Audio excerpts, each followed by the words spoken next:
Spider. Card Spider? Why? People love my Count Chocula cereal so much, Igor keeps an eye on it for me. After all, it's some more voice work from Larry Kenney, voice actor, radio personality Larry Kenney, who this weekend will be at Connecticut Comic-Con this Friday through Sunday at Mohegan Sun right here in Uncasville, Connecticut. And by the way, as we mentioned, radio personality Larry Kenney began his radio career at the age of 15, but was part of the regular cast on the I Miss in the Morning radio show from 1973 to 2008. And coming up in part 2 of our conversation with Larry Kenney, we talk about his role with the I Miss in the Morning radio show. Depending on who you talk with, and when we mention Larry Kenney, it's besides, it could be the Lionel, it could be the Count Chocula, or Sonny and Cocoa Puffs, but then, of course, Imus in the Morning for so many years, Larry Kenney. 35 years I was with Don Imus, yeah. And how did it come to be Larry Kenney? Well, Steve Savino, I was working as a disc jockey in Cleveland at doing an afternoon show at one station. And Don Imus came to town and started doing a show in the morning at another station. And he was there for about a year and a half, I think, while I was still there. And then he left to come to New York. We never met while we were in Cleveland, but shortly after I left Cleveland and went to Chicago as a disc jockey, I get a call from an old friend of mine who had worked with me in Cleveland, an engineer. He was my board operator. He played the records and the commercials, you know, while I talked and stuff. And Walt Ryan, and he had become at that point Don Imus's engineer in New York because he had moved back home to New York. So apparently one day Imus was talking to him and he said, "Hey Walt, did you ever work with Larry Kenney when you were at KYC in Cleveland?" And Walt said, "Yeah, I was his board operator." And Don said, I loved all those voices he did. So do you think he would like to do that with me? So long story short, I get a call from Imus, and we begin about 3 or 4 days a week. He would call me while we both had newscasts on the air, and we would tape, you know, little 3-minute bits. He'd say, "Why don't you do Richard Nixon today? And maybe here's the plot, you know, whatever was in the news at the time, you know." He'd say, it'd be Richard Nixon talking to Henry Kissinger about the Iran situation, something like that.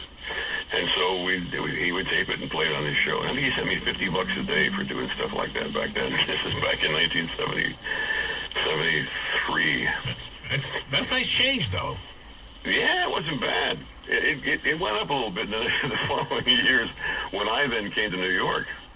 Okay. And so then I was with him for, you know, then I met him and was on the air with him every day for 35 years. Well, you know, part of the, you know, it's such an iconic, you know, that the number. Speaking of iconic, that combination of you, McCord, and you know, it's just, you know, what a combination. Plus the cast of characters that you played from Perot to Rooney. I mean, yeah, and Rob Bartlett, of course, with his character. Yes. And Rob Bartlett. How can I forget? Sure. How can I forget? Rob, he's still there. In fact, I just got a message from him today. He's still on the air with Don. Yeah. Do you stay in touch with Don Imus or no? Not really, no. Nobody stays in touch with Don. He doesn't stay in touch with anybody, actually. Once he's done with you, he's done with you. I mean, he would tell you that, too. That's just the way he is, you know. He's just, that was not an act. What you saw and heard on the air was what you got in person. You know, he was, he's a curmudgeon, you know. He's an old, miserable person. But he's also can be very sweet and very generous. He was generous with me on many occasions. Did a lot of great things for me, and God bless him, you know. Well, but you chose. There wasn't him, but you chose to retire from the show for around 2007. I remember it being 2008 in March when I finally left the show. But it was your own choice, yeah. Oh yeah. He had gone through that 8-month hiatus, you know. Yes, right. Where he wasn't on the air, and I just assumed he was probably going to retire at the end of that, you know. And forgot all about it, and all of a sudden one day I get a phone call, and he says, "Hey, dummy, we're firing it up again." And without really thinking, I just said, "You know, Don, God bless you, but after these last 8 months of, you know, sleeping past 4 o'clock in the morning and, you know, having a real life, I don't think I want to keep going on." So he said, fine. And he asked me to do a couple more shows to get him started again, which I did, and then that was it.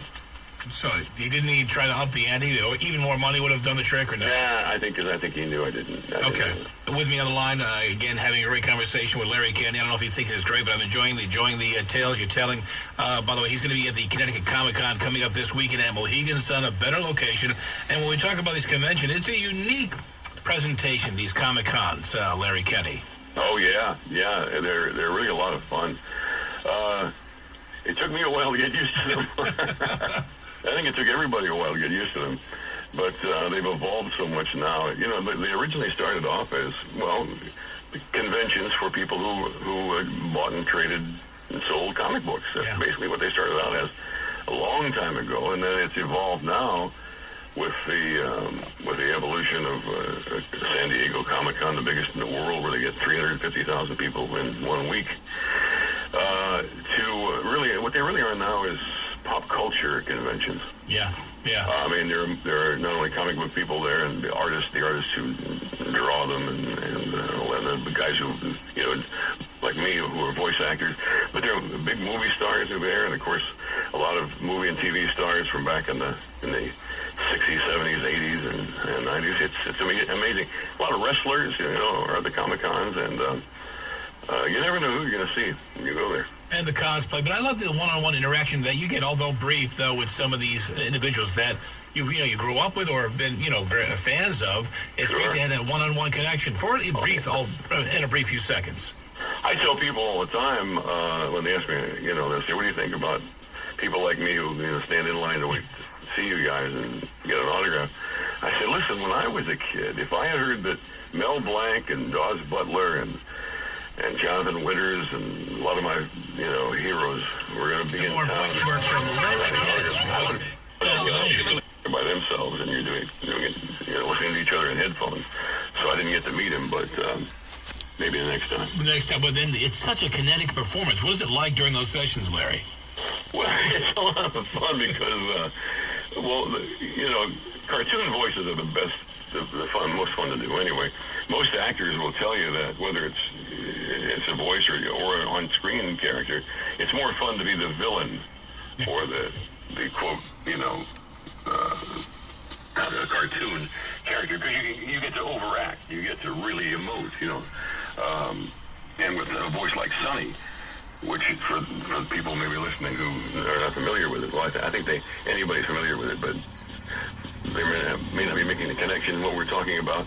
I'm the guy on TV commercials who says, "Up here, I will go Google for Cocoa Puffs. Yahoo! I'm Google for Cocoa Puffs." Now, you tell me how that could not be fun doing that. Well, and it's like we grow up, you always have Larry Kenney somewhere in the background on TV. Well, yeah.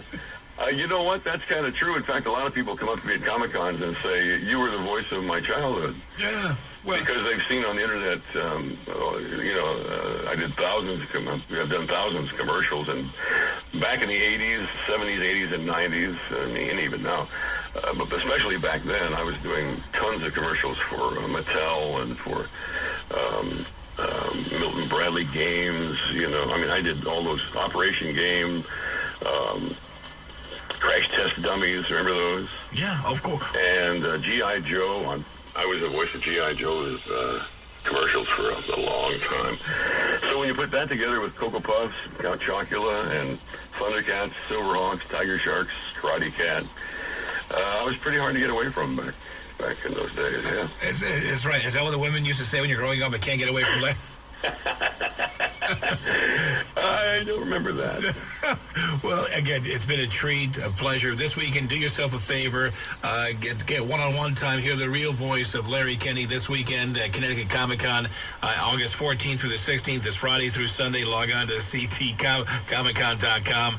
You've been a great friend of Mitch and the Connecticut Comic-Con, and Larry, we look forward to our future conversations, and we continue to love to hearing your voice once again throughout the seasons. And Larry, all the best, and look forward to our next chat. My pleasure, Steve. Thank you, buddy. It's time.